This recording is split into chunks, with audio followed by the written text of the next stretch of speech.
you are all here because you, like us, agree that that is a problem.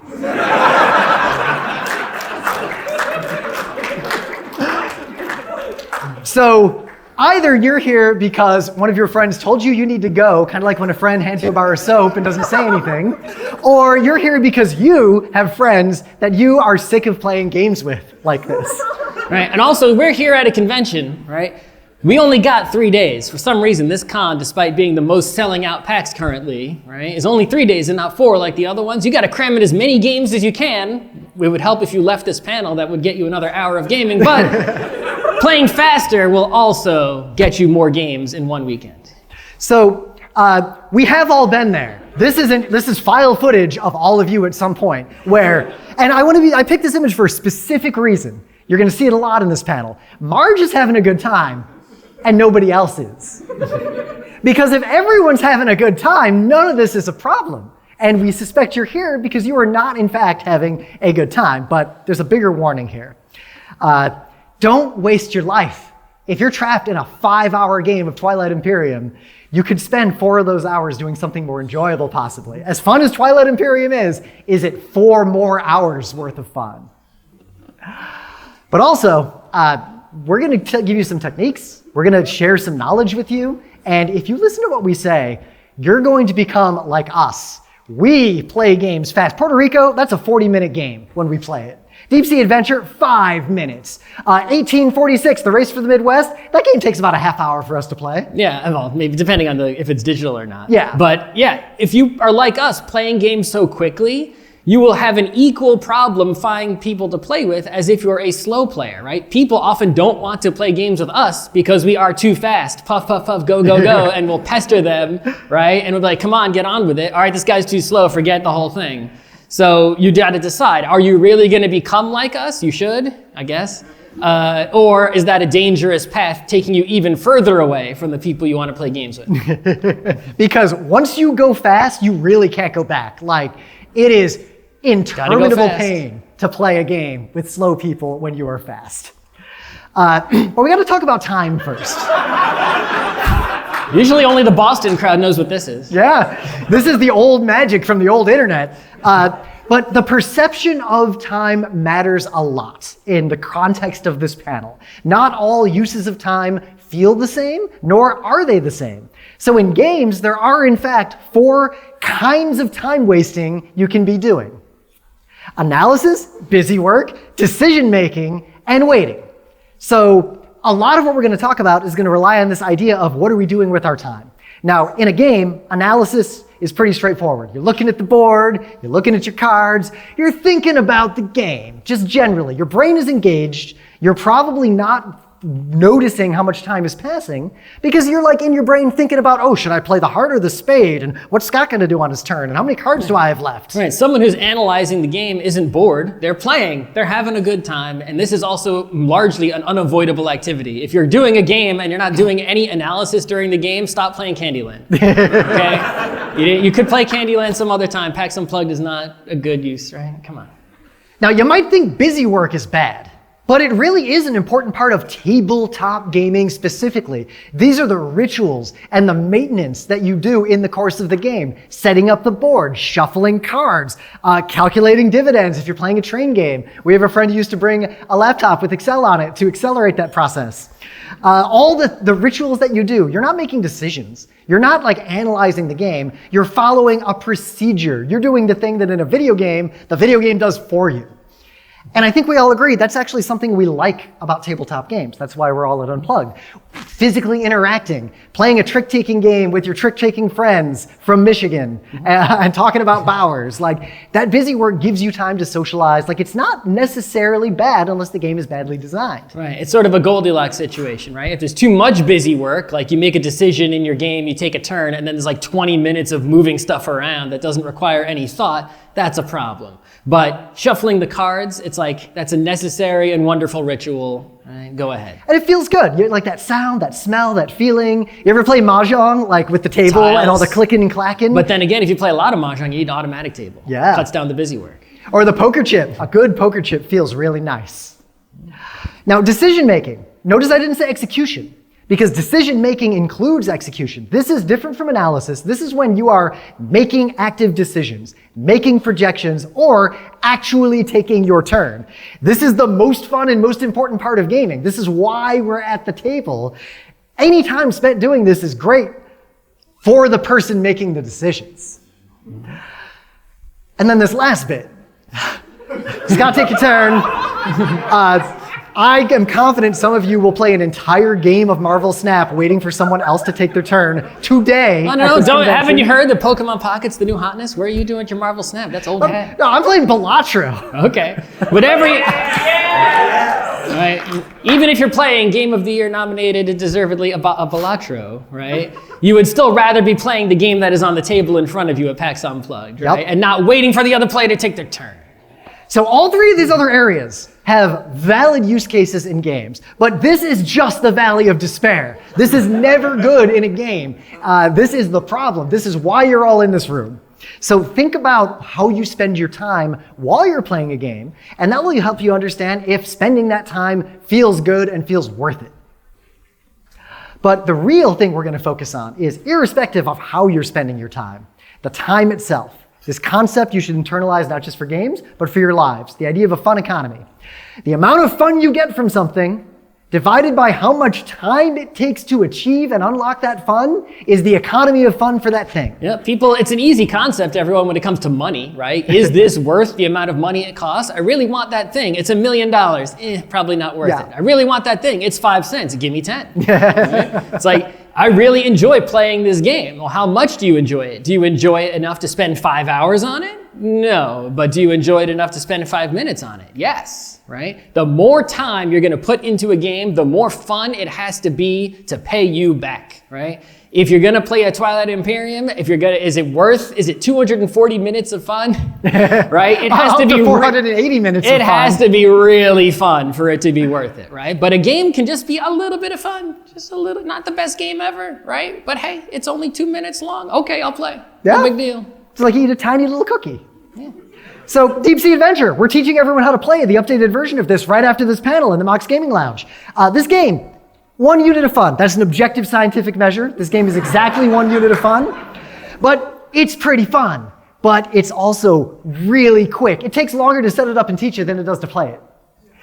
So as a result, while this is not the best game in the world, it ends up being really fun. It's almost like an appetizer. I seek it out. I like playing it. We'll often play it before we play the main game at a table. If you're playing Twilight Imperium, you could probably play Deep Sea Adventure like 5 times inside the Twilight Imperium.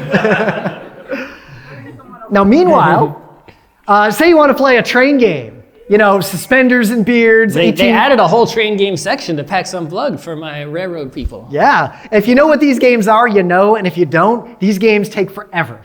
But I want to point out, while they take forever, they are objectively more fun in that there is more going on. A complex game has more going on in it than a simple game. There's a limit to how much fun you can have with a game like this. This goes a lot deeper, but the cost to your life, the limited amount of time you spend on this earth, increases. Is this worth your life? And thus the real problem. You know, if Monopoly took like 10 minutes, it wouldn't really be a problem, would it? That would actually be really fun. The problem is that once you've gone around the board and collected all the properties, the slog comes in, right? Because the end condition of the game is such that it only ends when everyone's bankrupt except one person. If you had some other end condition that was much earlier, even if you played by the correct rules with the auctioning and all that biz, Monopoly wouldn't be too bad. But because there's so much of that slog at the end, that slog is just busy work. There's no analysis, right? There's not too much analysis unless you're trading foolishly or something, right? It's mostly busy work. Roll dice, figure out what happened, right? For 3 hours. And that is why the fun is down. But a key thing here, there is a little bit of fun. Like, there is that brief moment, just like when you see a McDonald's. Like the first 10 turns or so. Yeah, you see a McDonald's and the lizard part of your brain says, I would like to eat that food. And the rest of you says no. They do give you like tiny cookies and a little apple at that. Yeah. But like a little part of you kind of wants to play Monopoly because you do remember there are these little bits of fun in it. Now, the quality of time, of course, matters. Wizard, but this could be any trick-taking game like euchre or hearts. It could be all kinds of other games too. Yeah, but the games where the game takes some amount of time, it's pretty fun, but you're not really playing it for the game itself so much as to have context to socialize with the people who are also into the game. You play trick-taking games so 4 people can sit there and complain about their hands to each other. And that's what I want to do. I want to say, I got nothing. I'm bidden 0. I'm ruined. Right, a lot of this applies to, all kinds of, think about like if you're an old person going to the bowling alley to play in the bowling league, you spend a lot of time just sitting there chatting with the other old people, right? You get up occasionally when it's your turn to bowl, and 90% of the time you're chilling. Right? This is where the rituals of busy work come in, because trick-taking games have a lot of rituals that you can just do automatically. Like the shuffling just happened. Sit down with people from Michigan, and they'll just shuffle euchre cards out if you didn't even ask them to. So you can just socialize and not have to think that much about the game because you're all really good at the game, and the socialization is the point. The game is just the context. But then there's this magic zone. The rare game that is very deep and very fun, but also surprisingly short for how good it is. Some people are going to say, wait a minute, that game takes a long time. What are you guys talking about? Well, you got to become pro, and that's why you're here. We're going to teach you how to become pro so you can play Root and 2 snails and not 4 snails. Root with 5 players should take less than an hour. Significantly less than an hour. If it takes more than that, well, I'm glad you're here. Now, there's something to be said. We don't even know what game that is, if anyone can identify it. Before Google enshittified itself and just returned ads and AI nonsense, I Googled that phrase, and that was the first image that came up. And of course, you can take the advanced rules. But these games have value and exist for a reason. Like, yeah, you're going to spend your entire life playing this game, but you know what? It's going to give you something that Root cannot. You're going to have to simulate the pasta ration for the Italian troops. Like, there is value in that kind of game. You just have to go into it eyes open and understand it, and do not make your friends who do not want to waste their lives do this with you. So, why do games take so long? There are only 2 possible options. We can either blame the players, which is what most people do, I think, and not always wrong, but sometimes wrong, because most of the time I find the blame belongs on the game. The game is the fault, right? You can't play Monopoly faster even if you're pro like us. The game is the problem, right? And so the first thing you got to do if you want to play faster games is to play faster games. Yep. So we're going to analyze a few games. We're going to bring up some academic concepts. These are not super dense. You don't have to do any math. But I will say, if you're interested in some of the theory behind this, a good introduction to a lot of what we're talking about, if you want to take the next step down, is a book by Richard Garfield. He invented some card game that I think a lot of you play. But it's called Characteristics of Games. All our panels are basically just stolen from that book. We're giving it credit. We're not stealing, Yeah. You can go read the book and leave and play games. So the players take a tiny bit of blame in Monopoly, partly because most Americans play the game wrong. You learn the rules from your parents. You didn't actually read the rules. You don't know about the auctions. Yeah, I mean, people putting the money on free parking so that people get rich, that delays people getting bankrupt when they get rich, and it makes the game go longer. Right? But the game is at fault. The game's design, the math, the mechanics cause Monopoly to be long. And thus, we're going to introduce a concept. Now, Richard Garfield did something really clever in this book. Instead of writing formal semantic definitions for a lot of this game stuff, he made up new words. Yeah, he made up new words. But his idea is these concepts should be descriptive rather than prescriptive, meaning don't try to define a term that covers the edge case of every random nerd in this room who's going to try to raise their hand. But instead, describe the concept and just roll with it. So the concept that's going to be most important for you to learn is the idea of bushiness. And this definition is very, very clear. A game is sparse if the players have relatively few choices at any given time. A game is bushy if the players have relatively many choices. Let's look at some graphs. Any of those giant tabletop miniatures games like chess, or some Grognard war game. I mean, yeah. Chess. At the start of those games, you have a lot of pieces that are out on the board, and you can move any one of them. So it's very bushy. It's like, well, I can move this guy, and I can move him left, and I can move him right, and I can move him straight. It's like you have 10,000 options for the first turn. At the end of the game, most of your dudes have been eliminated. You've got like 3 guys left, right? Not too many choices. It's like, well, 1, 2, or 3, right? The bushiness is gone. Your decisions are very simple. Perhaps there's only one obvious decision remaining. And so in the early turns of the game, bushiness is high. How long it takes you to figure out what to do on your turn might take longer. Towards the end of the game, things should speed up because taking your turn is going to be way easier. Yep. Now compare this to, say, another game you might have played, American football. The bushiness is relatively constant. It's not like you took their quarterback and they don't have a quarterback anymore for the rest of the game. It's not like, oh, sorry, only running plays in the 4th quarter, right? It's like, I mean, I guess if you injure the quarterback. But. Right, but it's like pretty much most plays, right, except 4th downs, it's like you have pretty much the same decisions of like, all these plays are available to you. Go ahead and pick one, coach, right? We're talking about from the perspective of the coach, right? Players have much less decisions to make. But I want to point out to you this little bit there. That's there for a reason. This little uptick at the end. We're hockey fans, so I'll use a hockey analogy instead. You're not going to pull your goalie in the first period because while that is an option, you are allowed to pull your goalie at any point in a hockey game. It's really obviously a bad idea to do it unless you're losing anyway.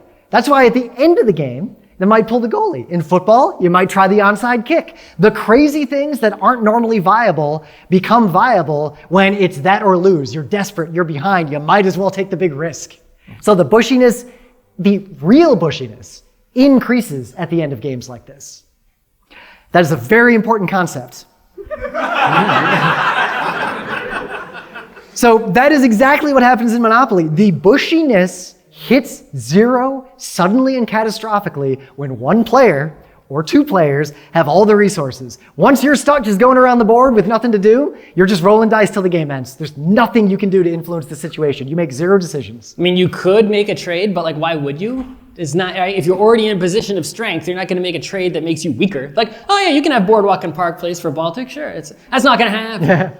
All right? So whoever's ahead is going to stay ahead. There's no point in, there might be some random luckiness, if there's 2 players who are ahead and one of them happens to land on a hotel first, but that's not decision making. There's no bushiness involved there. It's just that's how the dice rolled. And thus, with no bushiness, there's no agency, and you are now all trapped in the Valley of Despair. Because even the people who are winning cannot force the game to end. There is no rule that ends the game unless you flip the table over or quit. You can only wait for the game to end. So, this is the structure of almost every tabletop game. You start with a pretty simple opening. Think of Settlers of Catan. What strategy am I going to use? There's only a few. I'm going to do the brick wood or the sheep stiffy card strategy. I'm going to do the tripod strategy. Chess has the openings. You start with your relatively small scope. You expand bushiness as the game enters its sort of critical phase. And then you get to the point at the end where you're deciding which victory point buildings to build, or like whatever prestige thing happens at the end of the game. Or you're figuring out who comes in first, and then the game suddenly ends. Typical game arc. This is how games go. And you see this arc in a lot of just games in general, right? And people have strategies that align with it, right? The aggro strategy tries to go in the early game. Yeah, end the game right there before everyone gets their machine going. Some people try to play a mid-game strategy where they build and then they have a lot of power during the bushy part of the game to take the right course and come out ahead at the end. And some people try to control strategy, which is like I build and I build and I build, and at the end game, this one thing is definitely going to happen for sure, and it's going to give me a zillion points. Now, here's where we're going to see where the player is the problem, because there is another graph for the same game, and that is the classic game art as perceived by a fool. So, games have an actual level of bushiness, meaning you can do anything the rules say. Just like physics has an amount of bushiness. I could kick the table over, I could run away, I could start screaming, I could sing a song. There's a lot of things I could do on stage. They're all bad ideas, I just naturally know not to do them. Right. So the same thing where you saw the football with the onside kick. If someone didn't know that an onside kick was a bad idea unless you're desperate, right? They're considering all these options plus the onside kick option, plus the fake punt option, plus all these other options on every single turn, right? By recognizing and being a good gamer with skills, recognizing that only these options make sense, you get to the true bushiness, right, of any point in the game instead of falsely and wasting time on considering too many unnecessary options. Now, everyone is up there on the fool graph at some point because you don't know the game that well yet. You get better at the game over time. Watch me playing 1846 a decade ago, and I'm pretty bad at it, but now I win most of the time. It doesn't matter if you misunderstand the game and misunderstand the bushiness. It matters when there is a disconnect between the people at your table. And some of you are having fun up in the top, looking at two cards that everyone else knows are literally identical. And when there's that disconnect, it is very hard for these people and these people to share a game together. And the people above you are going to trap you in the valley of despair. And worse, they usually won't listen to you if you try to explain to them. No one wants anyone telling them what to do on their turn. Yep. I'll do it myself. Don't play for me. So really internalize this concept. When you play games, think about how many decisions are there that I could make. And then if you want to get better at games, think about how many of these can I eliminate out of course? Can I just assume this is a dumb idea and not even bother with it? And just always keep this concept in your head when you're playing games. Thus we come to Everdell. So Everdell... Rim's favorite pinata. I like Everdell, but Everdell has this reputation for taking between 2 and 200 hours to play. Like, it just takes forever sometimes. And this is one of those examples where the players are at fault and the game is at fault. Because when we play Everdell with our friends who take the advice on this panel, that's a quick game. That's under an hour. That is not a long game. You play, it's fun, it's got a lot going on, I like its mechanics. But this game has an extreme risk of players not internalizing that. And as a result, because the game introduces more cards and more options appear in the late game, people who aren't good at this game or who are bad at taking their turn will agonize over meaningless decisions, will read every card over and over and over again, will just take forever. I have seen this game take more than 3 hours. But the game is at fault a little bit here too. Because just because a game can be played fast doesn't mean the game easily supports that, because this game has so many unique cards that have unique text on them. A player who has not read all those cards, or who is not willing to not worry about having not read all those cards, is going to read every card and take forever on their turn. Every new card, they're going to read it and spend an hour trying to figure out how it interacts with every other card on the board and waste everyone's time. Games that are more elegantly designed don't present that trap to trap your friend into taking forever on their turn. This game is a trap for that kind of person.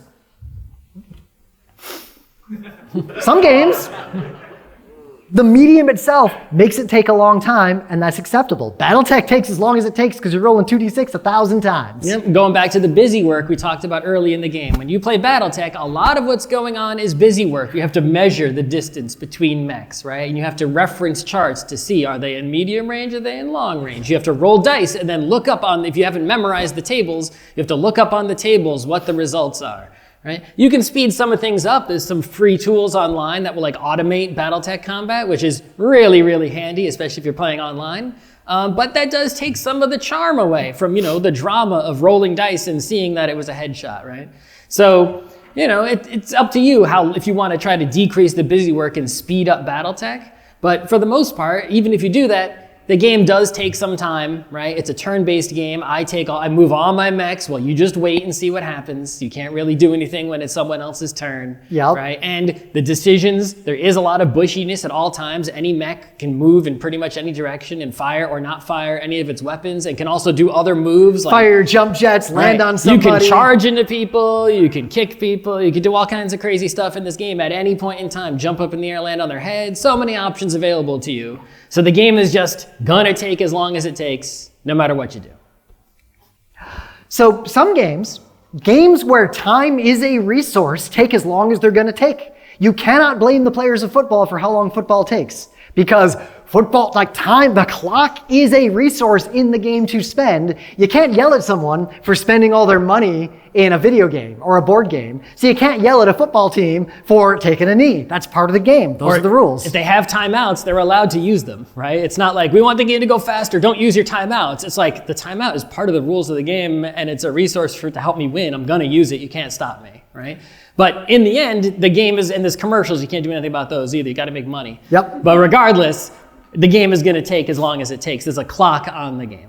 But the other important thing about this concept is that this kind of game, not only does it take as long as it's going to take, no matter what, but the game itself, its bushiness, ends the moment the game ends. There's always a way to come back in games like this. I mean, if there's 1 second left, you can only at most get a touchdown. And if you're behind by more than 7, it's kind of over. Almost always. Think about Pong might be a good example. Think about a game like Pong, example. where Whoever hits 10 first wins. I might get to 9 and still lose. The game is over when it's over, as opposed to Monopoly, where the game is over and you have to just keep doing these motions. And sometimes this happens, like in hockey. The Rangers are down by 6. Like, yeah, they're probably not going to pull it off in the third period. It's probably over. Yeah, people usually refer to this concept as garbage time, right? And usually, if the game has garbage time, it's a poorly designed game, right? When the game is effectively over, like, listen, this is the team or the player that is going to win. There's nothing in the world that, according to the rules, that will change that result. But the game is not yet officially over according to the rules. We still have to wait to officially give them the crown that they've already earned that no one can take from them. That's garbage time. And that's the game's fault. There's nothing players did wrong other than deciding to play a game that has garbage time in it. So now we're getting into something interesting. Now, this is not politics like the fascist won the election recently in the United States. This is a game theory term that is very specific and narrow to games. And Munchkin is a very good example of this. So in Munchkin, we have another chart from characteristics of games. Man. What is the return on skill? How much does this game reward player skill? Counter-Strike rewards skill a lot. If you can click on heads, you're gonna win Counter-Strike. If you can't click on heads, well, good luck. Politics is when players effectively interact with each other, attack each other. Right. Now, sometimes in games, this political element is obvious. Like in Risk, you just choose to attack someone, right? And a lot of people don't like this in their games because it's like so obvious. Like, you're hurting me, you're taking victory points away from me.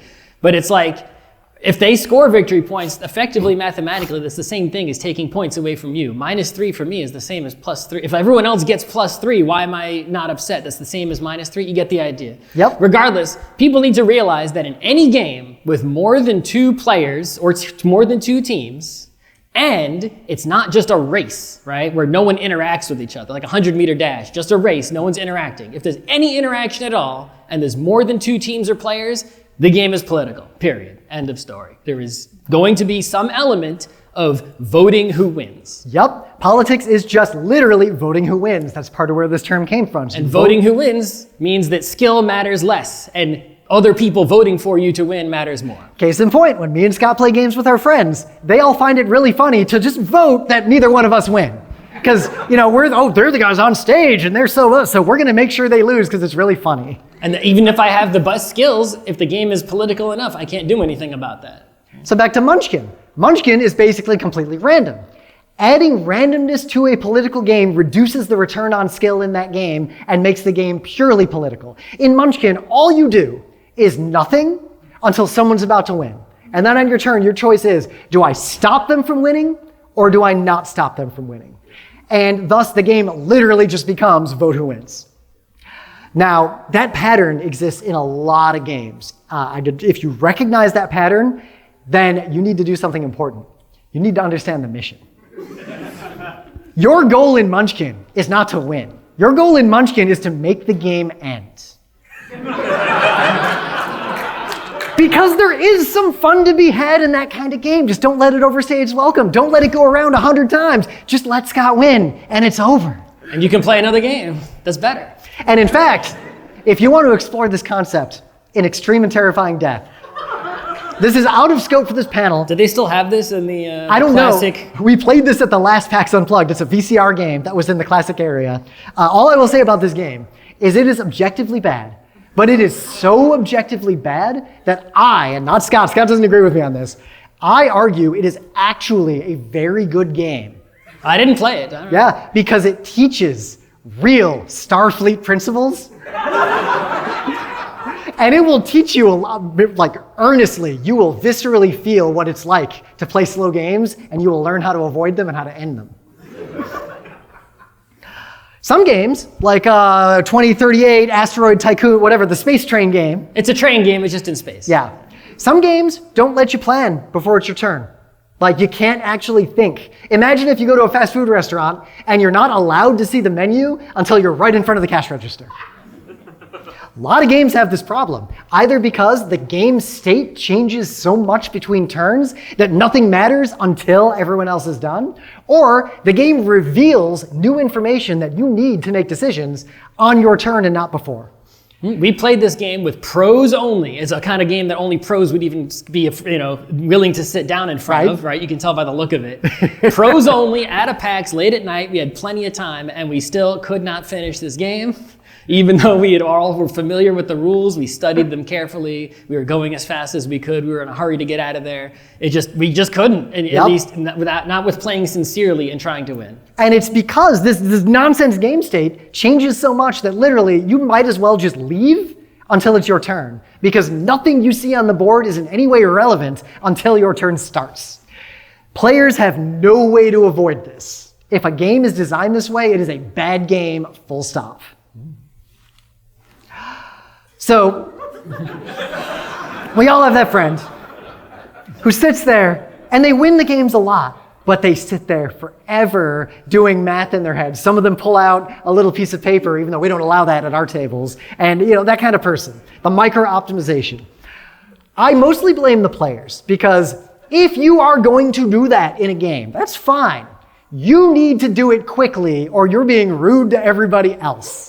Right. It's like if you think that, if the game does allow, to some extent the game is at fault for being a game where somebody can just do math and objectively determine the best move on each turn. But if you're going to actually go through the effort of doing that and you can't do it fast, do you really deserve, right? How is your skill really that good if you're sitting there for an hour with a calculator? Maybe you're not as good at math as you thought just because you can do it eventually, right? So, and also, like Rim said, it's rude to the other people to make them sit and wait. If it's a tournament with a real prize, by all means, go ahead and calculate, because that's what you should do. But if you're just playing with people and nobody will remember who won that game, I think a lot of people don't have this in their mind, is that the most games you play in the world, nobody will ever remember who won and lost that game on that day. It doesn't matter that much. Who cares? Unless it's a tournament with a real prize, in which case, put everything you've got into it. Yeah. But there is some blame in the games, because if the game state is intended to be calculable, then the game should facilitate players easily making the calculations they need to make. Or if the game is about doing those calculations, the game should facilitate the interesting decisions of that instead of the math of figuring out if one of 3 purple buildings is worth 0.1 more victory points at the very end. A real simple example that bothers me a lot is video games also, where it'll tell you a character's damage and it'll tell you how fast their attack speed is, and it won't tell you DPS. It's like, just tell me the DPS. Don't show me these other numbers and force me to do math to figure out which of these 2 options is better. Just show me the DPS and I'll pick the higher number, right? Save everyone a lot of time. What's the Elysium game, Trading in the Quadrant? What's the name of that game? Oh, Sidereal Confluence. That one, yeah. Trading and negotiation in the Elysian Quadrants. That game is a big trading game. You're trading like 100 different kinds of things. It just makes a pile on the table. They give you a little chart that tells you the relative values of all the things with numbers, just so you can make these calculations quickly so the game moves faster. It's brilliant.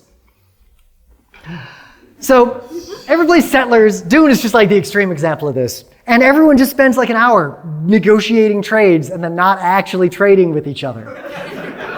You're doing that to yourselves. The game is not doing this to you. If you watch a professional Settlers of Catan tournament, you'll notice they don't trade that much. And when they trade at all, they don't talk that much about it. You don't need to spend forever just bargaining and negotiating and wasting time. If a game takes a long time because it has unbounded bargaining, that's 100% the player's fault.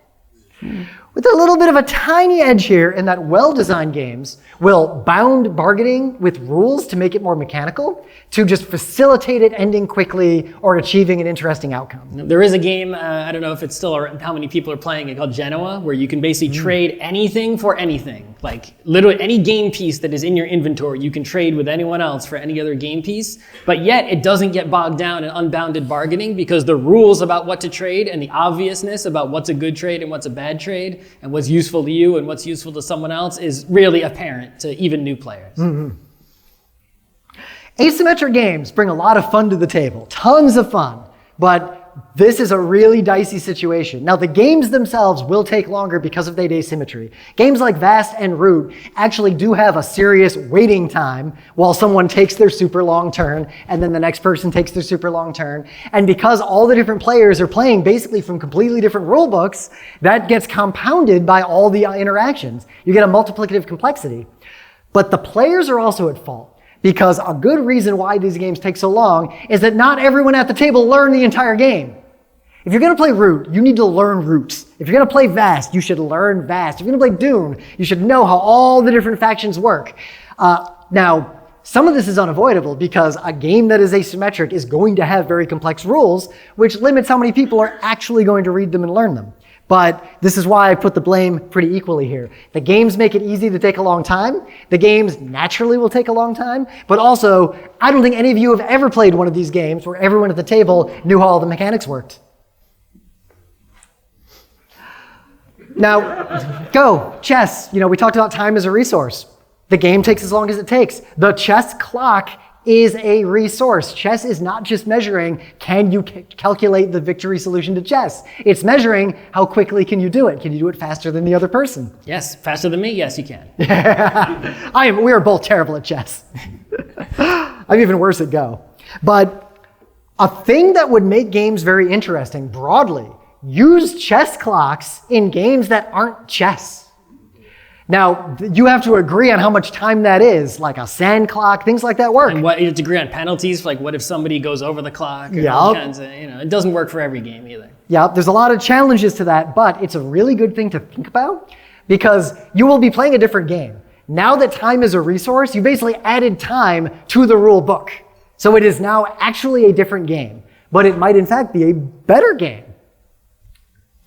So we got 23 minutes left. That was a lot of theory, a lot of ideas, some examples. I'm sorry if you like Everdell, but it just takes forever. The main point there was the first thing you got to do to go fast is play a faster game.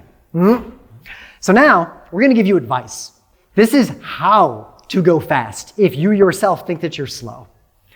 Number one, honestly, if you've never played Yahtzee, play Yahtzee a lot. You can play Yahtzee by yourself on the computer, like on a website for free. You don't need to play it with dice with friends if you're wondering. Play Yahtzee until you can play it basically mathematically perfectly without thinking. It's just instinct. And that might sound crazy. It's not. This game incorporates a lot of the types of statistical analysis and decision making that is in other games. You'll start to see, if you play Yahtzee to the point that it's intuitive and you just play it without thinking, you'll start to recognize that parts of Yahtzee are in most of the other games you play, and then you'll naturally play those games faster too. Right, it doesn't go just for Yahtzee, right? There's a lot of small games that appear inside of other larger games. Yahtzee is just a very common one, right? There's other mechanics, our favorite trick-taking. Mm-hmm. You see that happen in a lot of different games, right? The same mechanics from any card game, right? Drawing, right? Playing, etc. These things appear in games a lot. And so if you get good at these small pieces, then when they appear in a bigger game, you don't have to puzzle them out, right? Because you already can think about it as one abstract blob. It's like, oh, that's a Yahtzee and the best move is this, as opposed to having to go deeper and puzzle out each, small component. Mm-hmm. And I don't know if it's still around, but there's a website years ago that you'd play Yahtzee on it, and over time it would show you how close you are playing to actual statistically, mathematically perfect play. And it is really possible for a human, because we both did it, to play. Yeah, I thought you did. Well, then I did it. I didn't do it that much. I took a screenshot of it to prove that I did it because I was so excited back in 2003. Yeah. But just watch some speed runs.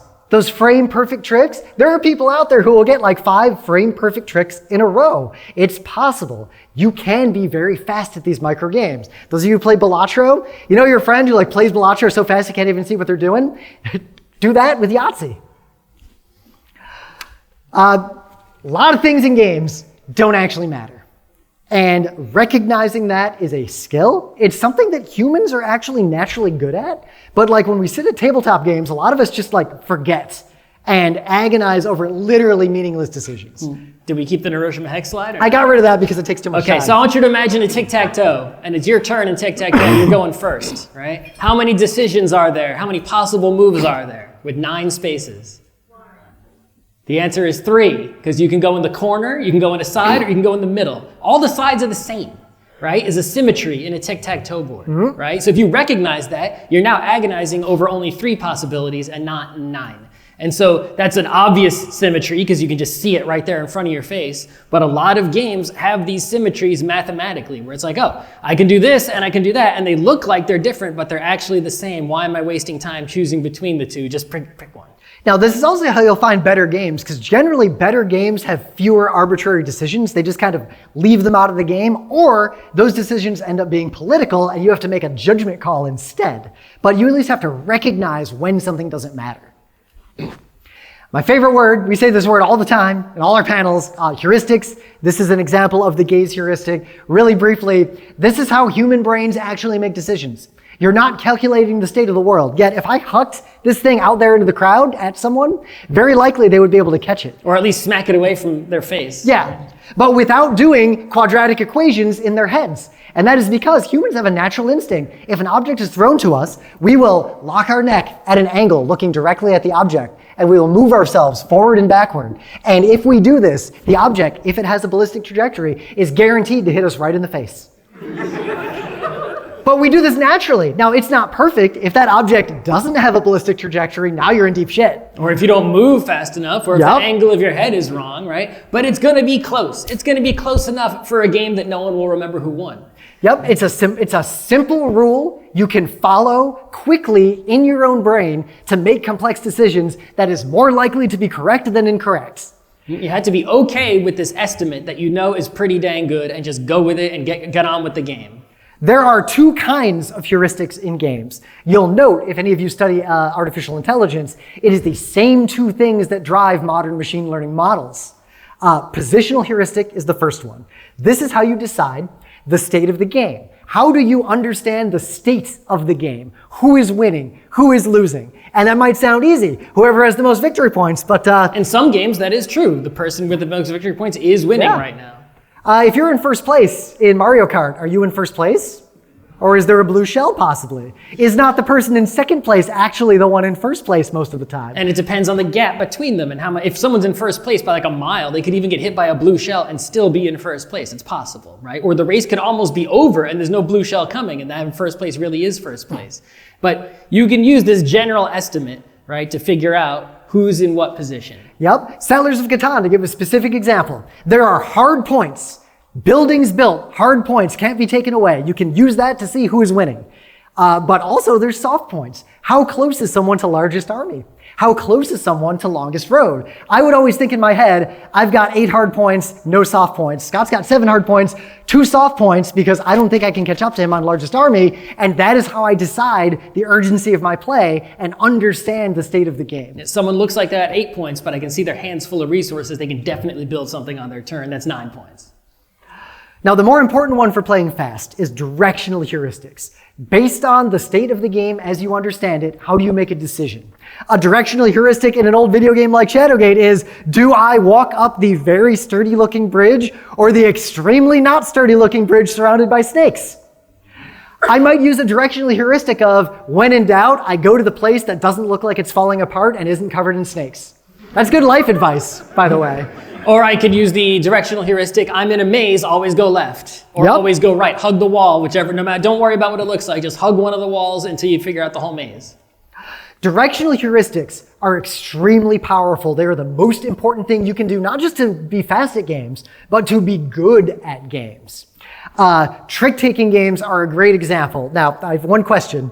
Raise your hand if you understand that shirt. Okay. Keep your hand up if you are from Michigan. Or Wisconsin, Ontario. We're a little far from the Midwest. So this is a heuristic that I follow. It's a game called Euchre. It's a trick-taking game where you go around and you'll see a card out. And a player can make that card, that suit, trump, the good kind of games, not the bad kind, by picking it up. It now enters your hand and is a powerful card.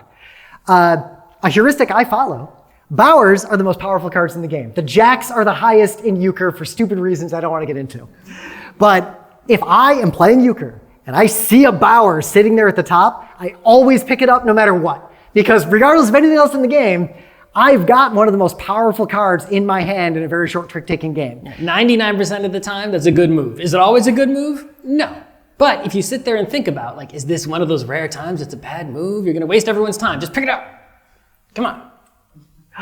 Directional heuristics can get really complex and really powerful. There is a very nice mathematical theory about risk, and if you follow this chart, which I'm not going to explain, but you can find it online, It doesn't guarantee you'll win Risk. Because there's dice. The dice might not go in your favor. There is luck in Risk. This will tell you basically exactly what to do on your turn, when to attack versus when to not to attack, to give you the best possible chance of winning in an otherwise very random game. If you follow this chart and your friends don't, you're going to win Risk a lot. There's a concept in sports and in the military. The idea of fast and frugal heuristics. I didn't make that word up. That is from the Wikipedia page I took this chart from. These are like, think in a hockey game. Mika Zibanejad is not like... He's playing terribly. Yeah. Well, he's definitely not thinking lately, but he's not thinking about the trajectories of all the puck and the temperature of the ice and all this stuff. His brain's just got this like blob of hockey happening in it, and he's following heuristics of, do I shoot or do I pass? Do I pass forward or do I back pass? You build little heuristics and you follow them quickly. This is how militaries are able to have very efficient operational processes. It's almost like a flowchart that you follow in your life. And some of these sound very simplistic, but they're shockingly powerful. The recognition heuristic. When in doubt, if there's a bunch of options and you recognize one of them and you haven't heard of the other ones, pick the one you recognize. You've probably heard of it more often for a reason. Yeah, think about, let's say you're playing a Magic the Gathering draft, right? And you get a hand of cards, and one of them is a card you've seen before, and you know how to play that card. You know the strategies surrounding that card. You see some other cards you've never seen before. Those cards might be more powerful than the card that you know, but you don't know how to use them. You've never heard of them before. If you take them, there could be potentially stronger, but you might not be the best at using them because you're unfamiliar with them. You might not know how to use them properly. Your best bet is to take the one you know and pass the rest. Maybe you'll lose, but you can play that card with confidence. You know what it's going to do. You know how effective it is, and your performance with it will probably be better. But the important thing is these heuristics let you take an action and then you see the result. Because again, like Scott said, no one remembers who won that game of Settlers 8 years ago unless your friends are insufferable. So as a result, you can just lose. It's fine to lose. You follow a heuristic, you lose, you refine the heuristic, you incorporate the blue shell into your understanding of the universe, then you start to do better. We're going to teach you a couple of heuristics you'll find very valuable. And this is possibly the most important one you can follow. This is really, really powerful in tabletop games. There are games where acting randomly is literally better than thinking your turn through. All right, so this is basically a rock, paper, scissors. It's a poison in the cup from the Princess Bride. Yep, everyone right? secretly picks a role. One of them's the assassin. Right, like you pick one of these and no one knows which one you picked, and if they did know which one you picked, they could beat you at the game. But so they're trying to think about it. Would Ren pick the bishop because that gives him the most points? But maybe he knows that the bishop gives him the most points, so he didn't pick the bishop. And you start thinking and you're wasting your time. It's like, bro, Rim shuffled the cards and picked one without looking. You cannot psychology that, right? Oh, did I rock, paper, scissors? No, I rolled a D6 and I picked rock on 1 and 2 and 3 and 4 is scissors and 5 and 6 is paper. You have no idea what I'm about to throw. You can't psychology your way out of it. It's a 1 in 3 chance. Go. So Scott did this in a game of Citadels like more than a decade ago. And everyone kind of laughed, and then it worked. And then I remembered the next round, Scott was not the lead player, and the gentleman who was taking that turn sat there for a second and was looking at Scott. And he just shuffled his cards and picked one blindly, and then played pass to the left, and the next person looked at the cards, took one out, shuffled the rest, and picked one randomly, and then we just stopped playing and never played this game again. But it's a good move. You should do it.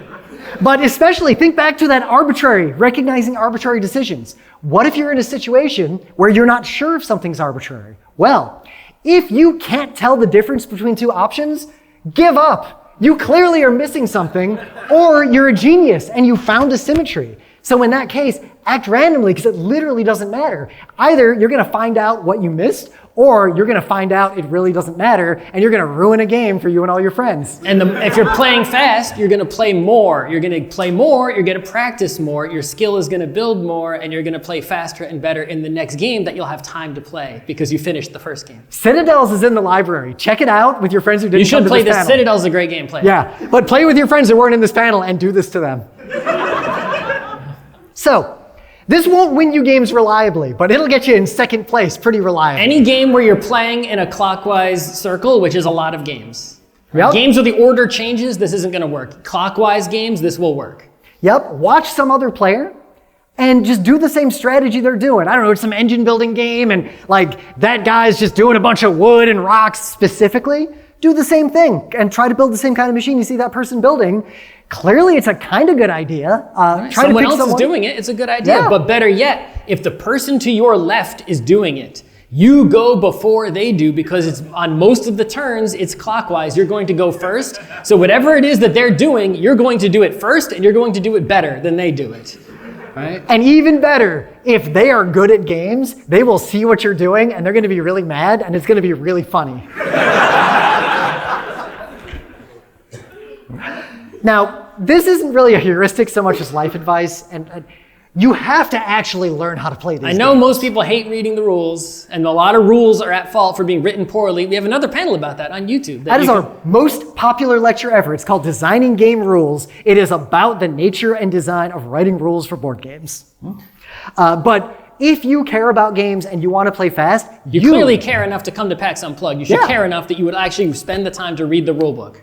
The way we play games with our pro friends who care about this, we all fully learn the rules to a game together. We all have read the rules independently of each other. So when we sit down at the table, we just play the game. Maybe 3 or 4 times. There is no debate about the rules. No one's looking anything up. Unless the rules are bad. Yeah, which oftentimes is the case. But learning the rules and either getting your friends to learn the rules or avoiding playing games with your friends who don't know the rules will make your games go faster, even if you take no other advice from us. Bye-bye. That was really funny. Yeah, all right. You're standing playing on with some people, right, have a really complex game they want to play, like a train game, right? And the train game is quite difficult and has a lot of the busy work that goes on. If you can find a generous soul, right, out there who really wants to play this game very badly, and you want to play it too, but you don't want to do the busy work part, if that generous soul will facilitate and do all the busy work, and they're an expert at it, they can sort of be like a human computer. You should reward them by paying for their dinner or something, but their expertise, right, and their desire to play the game will make the game go a lot faster than if everyone did their own busy work separately, right? You get this human computer helping you. And obviously you had a real computer, like an actual, circuits and software, yeah, that would go even faster. You could have a true, is it not working now? We've been using this clicker in talks since around 2004, and I think it has finally died its I told you we should have used the iPhone. We'll use the iPhone in the next panel. All right, but anyway, press the space bar. Yeah.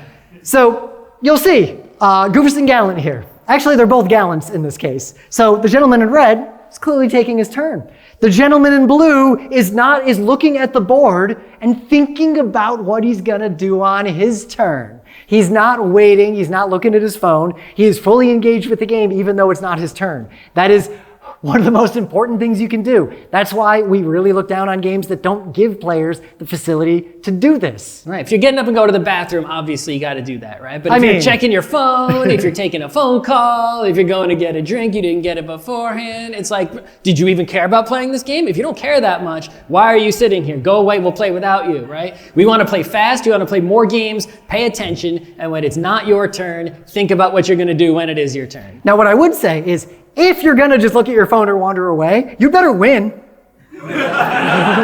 If you win, that's fine. That's like the ultimate flex.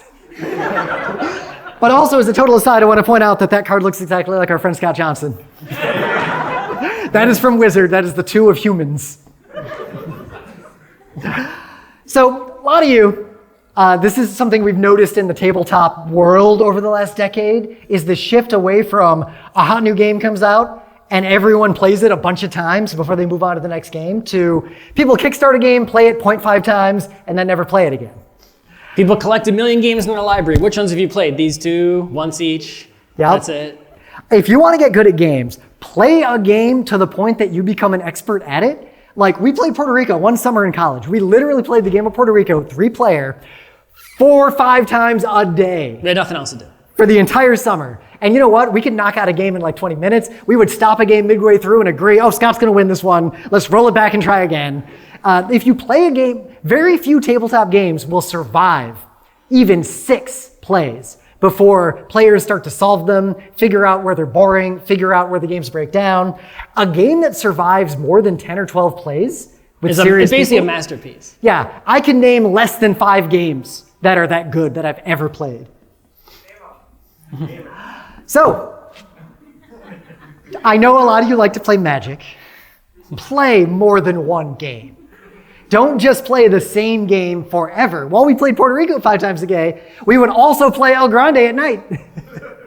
Play more kinds of games. Play as many kinds of tabletop games as you can. The more of them you play, the better you'll get, not just at those games, but at games. Which introduces another problem where almost any game that comes out, we'll look at it, we'll read the rules, and we kind of can review it from there. We know exactly how it's going to go down. Oh, this is just Yahtzee plus this game plus that game, and that's the special sauce. Like, you'll start to see through the matrix, and it's going to mess you up in a bunch of ways beyond going too fast. You can get free badges by standing up here and talking. If nothing else, if you don't know what to do, and you see your friends are starting to get antsy, just do something.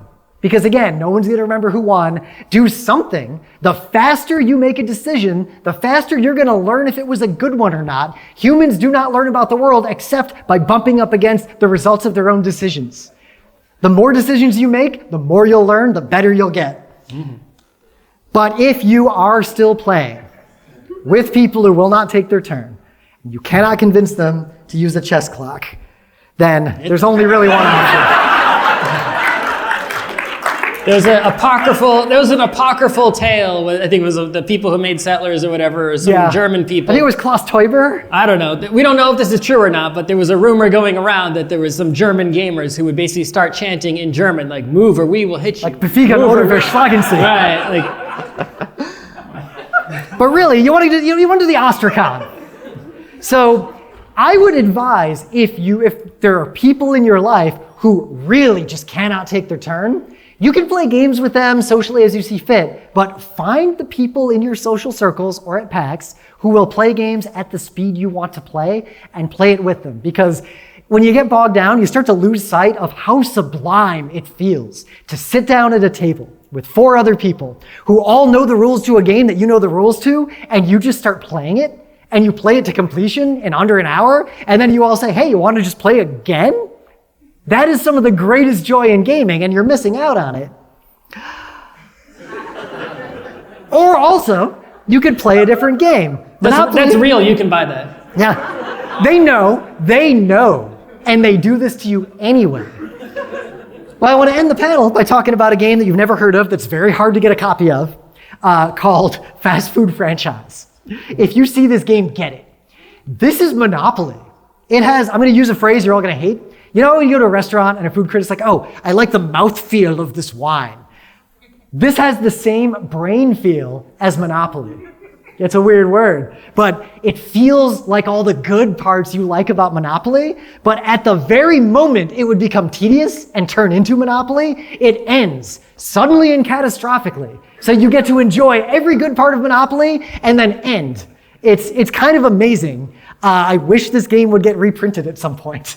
With the exact same art. Exact same art. Don't change a thing. Chicken surprise is the funniest thing in this entire game. I got the ice cream scream full web one time. It was great. I hope this was enjoyable. Ooh, with perfect timing. Hey. You can come if for some reason, I don't know, I guess you're clapping, so I guess if for some reason you enjoyed yourself and you didn't think playing games was a better use of your time, you can come play games with us, what, 2:30? 1:30 to 2:30. Coming up, we got to run to the Mox Game Lounge. We're going to teach everyone how to play Deep Sea Adventure Boost. And we have stickers and flyers for some reason. And of course, that QR code just goes to like our YouTube channel, but it's 2024. Type that word into Google and you will find our stuff. All right. Play games fast. Bye. Collect equipment. Hoo-yah.